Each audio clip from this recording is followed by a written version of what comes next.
अस्सलामु अलैकुम वरहमतुल्लाहि वबरकातुहू। आप सभी का फिर से इस्तक़बाल किया जाता है ऑनलाइन एजुकेशन चैनल पर।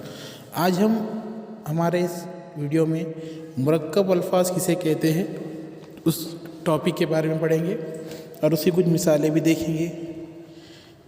वीडियो को शुरू करने से पहले अगर आप हमारे चैनल पर नए हैं और आपने अब तक हमारे चैनल को सब्सक्राइब नहीं किया तो हमारे चैनल को सब्सक्राइब ज़रूर करें और बेल आइकन को दबाएं ताकि आपको आने वाली अपडेट नई वीडियो की नोटिफिकेशन मिलती रहे। तो चलिए हमारे टॉपिक की शुरुआत करते हैं। मुरक्कब अल्फाज दो मुख्तलिफ लफ्ज़ों से मिलकर बना हुआ लफ्ज़ मुरक्कब कहलाता है। दो मुख्तलिफ लफ्ज़ों से मिलकर बना हुआ लफ्ज़ मुरक्कब कहलाता है। मसलन कत्ब प्लस खाना, कुतुब खाना। खूब जमा सूरत, खूबसूरत। बैल जमा गाड़ी, बैलगाड़ी। दुकान जमा दार, दुकानदार। ताज जमा महल, ताज महल। शजर जमा कारी, शजरकारी। तो ये क्या है? दो मुख्तलिफ लफ्ज़ों से मिलकर बने हुए लफ्ज़ है, इन्हें क्या कहेंगे? हम मुरक्कब अल्फाज कहेंगे।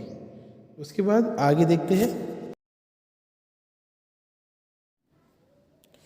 मुरक्कब अल्फाज बनाने के कई तरीक़े हैं। कभी कभी दो इस्मों को मिलाकर मुरक्कब लफ्ज़ बनाया जाता है या एक इस्म और दूसरा सिफत, ऐसे मुख्तलिफ तरकीबें हो सकती है।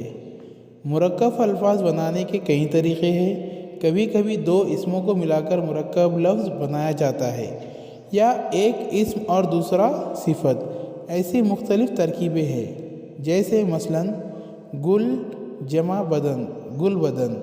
जान जमा पहचान, जान पहचान। इंसान प्लस दोस्त, इंसान जमा दोस्त, इंसान दोस्त। उसके बाद चंद मिसालें देखिए। सदर जमा मुदर्रिस, सदर मुदर्रिस। नमक जमा हलाल, नमक हलाल। तो यहाँ पर देखिए हमारा ये वीडियो मुकम्मल होता है। उम्मीद है आपको वीडियो अच्छा लगा होगा। अगर वीडियो अच्छा लगे तो कमेंट कर ज़रूर बताएं और इस वीडियो को ज़्यादा से ज़्यादा फॉरवर्ड कीजिए।